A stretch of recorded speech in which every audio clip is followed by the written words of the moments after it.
Hello, and welcome to another episode of Reading Reddit with Amber. Today I have another batch of outrageous stories for you from r/Am I the Jerk. Our first story today is, Am I the jerk for not letting my friend borrow my dog? Right before lockdown in the spring, my ex, 38-year-old male, broke up with me after I, 33-year-old female, found out he was cheating with someone else. We had been dating for about a year at that time. A couple of months before our breakup, my ex found a puppy, and since he's not an animal person and I am, I offered to take the puppy off his hands and find her a good home. Well, as it turned out, the puppy and myself were a great match and grew very fond of each other. Saying she is the joy of my life would be an understatement. I love her so much, and she has made the lockdown and the post-breakup time much easier for me. 2 months ago, I noticed that one of my friends had blocked me on Facebook. It broke my heart because we had no argument whatsoever. We weren't that close, but we were still close, as in we would catch up every couple of months and text back and forth a bit more often than that. After I investigated, I found out that she had blocked me because she was now dating my ex. She is not the woman he cheated with. I felt weird about it and quite betrayed too because she knew how much I loved him when we were dating. But ultimately I knew it would be useless to disapprove of their relationship or make a scene, so I decided to move forward with my life. My former friend had a dog very similar to mine in both size and looks, Chi-Weenie. He was much older though. Apparently the dog passed away a couple of weeks ago and my former friend is absolutely devastated over his loss. Recently, I got a message on Facebook from my former friend who apparently unblocked me. She was talking about how much she loved her dog and how devastated she was and how having a dog that looks so similar to him would help her get over his death. When I refused to surrender my dog to her, she said the dog should be hers because her boyfriend found it. After I refused again, she asked if she could borrow my dog for a couple of months. I refused that as well because it's completely ridiculous. My dog is family to me. I wouldn't let anyone borrow a family member of mine. That's just absurd. Friend said okay, and the conversation ended. Later, I was notified by a common friend that she made a public status where she's complaining about me not letting her borrow the dog her boyfriend found. That's how she worded it. I'm shocked to see that a lot of people are siding with her. I've received texts from friends in common asking me what was going on, and only a minority seems to side with me. The others are telling me to let her have my dog for a few weeks, that it is no big deal, and since we know she loved her dog, I should also trust her to take good care of my pom-pom. This is so ridiculous. I feel like BoJack Horseman when he's the only one who points out that Vincent Adult Man is 3 kids in a trench coat. Am I the jerk? What? Definitely not the jerk. Even if OP had an incredible relationship with this person, she would not be under any obligation to let them, quote-unquote, borrow her dog. The fact that this person is only speaking to OP to try and take her dog makes it even worse. Anyone who sides with the former friend and thinks it's reasonable to ask someone to hand over their pet is not worth keeping as a friend. Our next story is, Am I the jerk for telling my husband that I'll never invite his family again after he said I embarrassed him with my cooking? Title sounds horrible, but hear me out, please. So I'm a 35-year-old female. My husband's a 37-year-old male. His family recently moved to our town to live close to us, and my brother-in-law who got married a few months ago. My in-laws like to gather twice a month for a dinner, and they've had me and my husband visit, 3-hour drive, once a month. My mother-in-law wouldn't accept any excuses that I work and have kids to take care of. She always wants the family gathered at her house. Last week, while we were visiting their new house, my husband made me spend X money for a gift that he didn't help with. Also had me carry boxes to help them move stuff into their house, while my brother-in-law's new wife sat on the couch and was served with coffee and sweets. He told them that he wanted to invite them over for dinner the next day, And he didn't even consult with me first, so I had to take the day off so I could prepare meals. I made the main dishes, appetizers, salad, and pound cake. They arrived at 7 p.m. Mother-in-law, brother-in-law's wife didn't move a finger. They were busy criticizing my table setting and giving quote-unquote advice. I put dinner on the table and my mother-in-law started asking why I used X ingredient instead of Y ingredient, saying that she would have liked it. Then said that the salad was not necessary because no one liked this type of salad. My husband just agreed with her, telling me why didn't I do it this way or that way.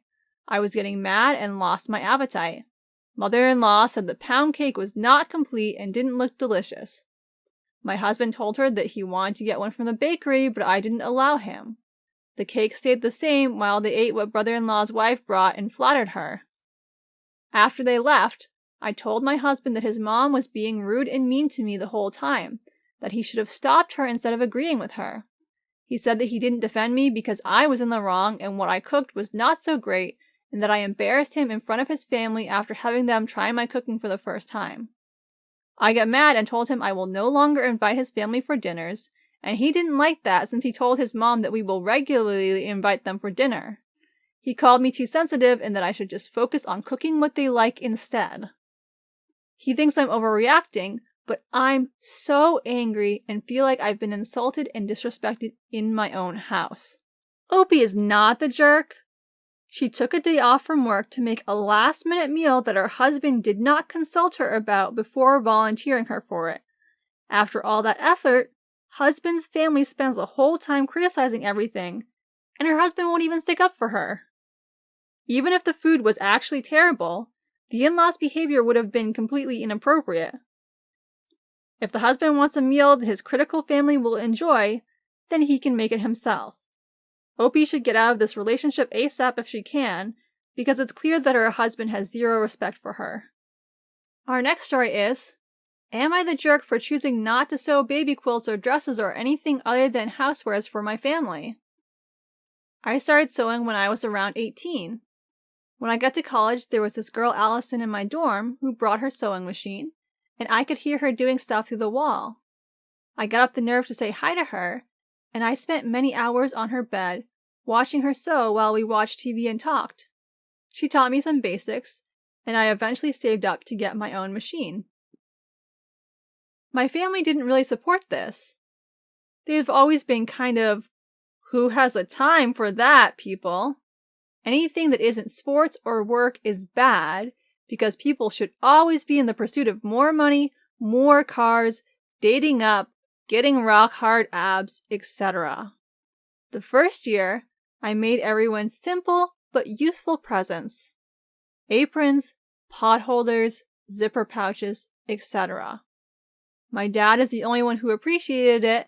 An apron meant for grilling. He still uses it. One sister said, "Oh, so you don't have a job?" When I moved in with Allison to some off-campus apartments, my family started going in on lecturing me about not, quote, bettering myself constantly. Mind you, I was in school to be a teacher. 7 years pass, Allie gets married. I sew her wedding dress. She's more of a sister than my actual sisters. This is the first time my family takes interest, because now I can be of use to them. Jen sees the dress and starts telling me what she wants for hers. Annie tells me what she wants for Flower Girls. I told them no. They didn't take it well. Now there's talk of grandchildren, and everyone has started looking at me to, quote, step up and make family heirloom quilts for the babies, as well as all kinds of other things. They tell me, what's the point of sewing if you're not going to sew for your family? I told everyone, why should I sew anything for any of you when you laughed at me and told me I was wasting my time? It didn't go over well, and my sisters have labeled me a bitter, hateful jerk who won't let go of the past, and that I am jealous that they are successful in their careers while I'm scraping glue off of desks. I teach high school, so no. A few friends have told me that my outburst was childish and that I shouldn't punish the grandchildren for my family being lousy to me. In my mind, I'm not punishing anyone. Punishing would be taking away something rather than just not going out of my way to spend a lot of time sewing for people who are ungrateful. Plus, and I hate to say this, just because they're related to me doesn't make them family. I compromised and said I would make everyone some potholders for Christmas.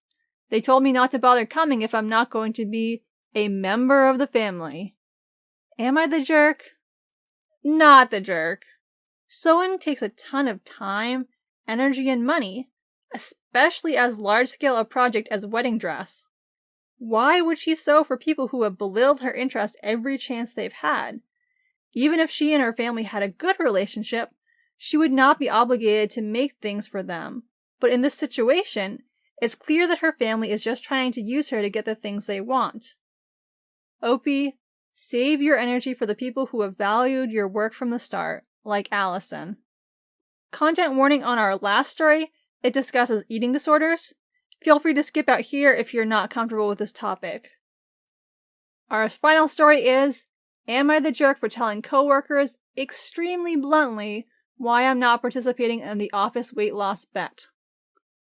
Someone got the brilliant idea to make an office diet bet due to the virus gains, with people pooling in their money to see who can lose the most weight by Thanksgiving. I'm one of 7 people not participating. Lots of pregnant people, some bodybuilders, and people who maintain their weight who aren't interested. Since I've visibly gained, they thought I'd want to participate. I didn't. Jen, in charge of everything, kept dropping by to remind me to turn in my form and my money. I said, no thanks. Jen wouldn't drop it. Other people got involved, asking me why not all the time. It'll be fun. Don't be scared. I'd feel better and look better. I told them no, I wouldn't. And it's a great way to bond. We're all in it together. It's like Weight Watchers. I'm not interested, I said, and eventually I said, no, drop it. They decided I wanted them to convince me. 2 weeks into the bet, they tried to trick on the scale to shock me. I contacted HR. People finally backed down. I'm eating my food one day, rice and beans. People sitting with me start dropping hints that how they feel so much better now that they aren't eating carby comfort food all the time. I said, I'm glad you feel better. They took this as a sign that I knew I'd feel better again and started up saying I could still join. I finally snapped and said, you guys suck. I'm a recovering anorexic. I get one whiff of competition and start starving myself for days and start puking up what I do eat until I'd have to get my 3rd oral surgery to remove rotting teeth. Does that sound worth it to you? Chorus of, wow, and we were just joking. I said, no, you weren't just joking. Congratulations, by the way. After you all wouldn't stop, I weighed myself for the first time in 7 years and didn't eat for 2 days. Does that make you all feel good? None of them would look me in the eye, so I just went home for the day. I got a call from the women in HR who were shockingly supportive of me. One of the bodybuilder guys stepped up and said he's witnessed a lot of the harassment and he doesn't blame me for my outburst. A few others did too. However, they had to cancel the diet bet. I didn't ask them to. And people are blaming me, saying that I can't take a joke, it wasn't that deep, and the girls present said they no longer feel safe working with me because I obviously have mental issues. One of them made a big stink about politically correct BS and how I'm the typical hypersensitive millennial. I go back and forth on this all day, thinking I should have just swallowed my anger and gone back to HR, or just stopped eating lunch in the office or whatever. I didn't mean to ruin anyone's fun, but I also feel justified in pushing back on their harassment. Am I the jerk? I'm going to say that OP is not the jerk. I'm a little wary of these workplace weight loss competitions, period, because of the negative psychological effects that one could have on people, especially folks with eating disorders like OP. But certainly if you're going to have one, and someone says they don't want to participate, the appropriate response is to drop it. If you keep pushing them, then it's your fault if you end up hearing something that makes you uncomfortable. and the way some people have responded is horrible. Yes, eating disorders are a mental illness, but like most mental illnesses, having one does not make someone unsafe to work with. It's good that HR has taken some steps to support OP, but they need to do more because this is the textbook definition of a hostile work environment. I hope you enjoyed today's video. If you did, consider giving it a like or letting me know in the comments. I post new videos twice a week, funny or outrageous ones on Wednesdays and spooky ones on Sundays. Thanks for watching and have a great day.